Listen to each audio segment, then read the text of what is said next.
त्याच त्या 18 ट्रेन आहेत. म्हणून मित्रहो, या सगळ्या गोष्टी प्रत्येक बूथवरच्या कार्यकर्त्याने अंत्योदय तत्वापर्यंत पोहोचायला पाहिजे. आपण दीनदयाळ उपाध्याय, श्यामाप्रसाद मुखर्जी यांचे तत्व पुढे घेऊन अंत्योदय, ग्रामोदय, सर्वोदय या 3 तत्वावरती काम करतोय.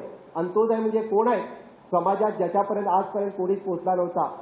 एखादा आपला अपंग भाऊ असेल, एखादी आपली विधवा बहीण असेल, एखादी आपली म्हातारी आई बाबा असेल, ज्याच्यापर्यंत आज कोणी पोहोचला नव्हता, त्याच्यापर्यंत आज मोदीजीचे सेवक म्हणजे आपण सगळेजण त्याच्यापर्यंत पोहोचलो. हेच तर खरं अंत्योदय आहे. आणि हे अंत्योदय करत असताना आपण ग्रामोदय म्हणतोय. गावागावापर्यंत रस्ते पोहोचले, वीज पोहोचली, त्याच्यापर्यंत त्याच्या घरापर्यंत शौचालय पोहोचला. हे कधी झालं?